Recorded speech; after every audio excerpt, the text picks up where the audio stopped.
सिंहासनाधीश्वर सिंहासनाधीश्वर योगीराज योगीराज श्रीमंत श्रीमंत श्री श्री छत्रपती छत्रपती शिवाजी महाराज की जय। जय शिवाजी जय शिवाजी जय शिवाजी जय शिवाजी। Very good. होतील बहु पण शिवरायांसारखे कोणीच नाही। सह्याद्रीच्या कडेकपारीतून केवळ एकच आवाज घुमतो, तो म्हणजे शिवछत्रपतींचा।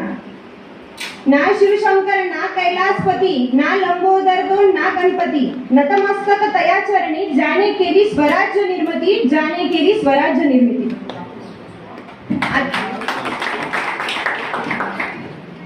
काय सरकारला किल्ला आजही तसाच अभेद्य अजिंक्य आहे आणि आज 2021 मध्ये बांधलेला 2025 मध्ये बांधलेल्या बांधकाम विभागाच्या इमारती म्हणा किंवा सडका म्हणा एका पुरात पाहून जात आहे।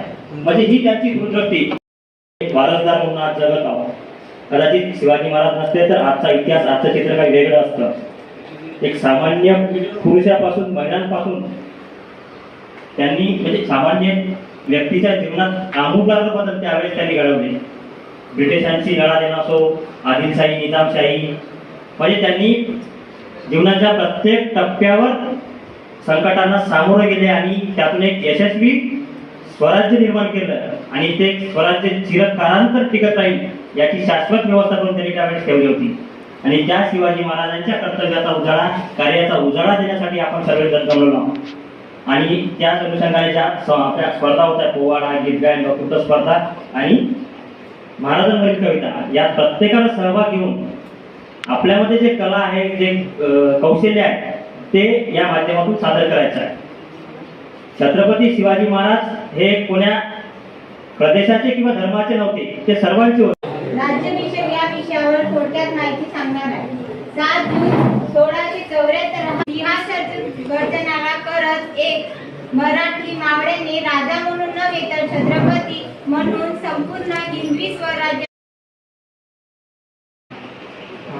दफ्यावर थाप तुंतण्याचा दफ्यावर थाप प्रतापगडाच्या पायथ्याला अफजल खानाला फाडला होता।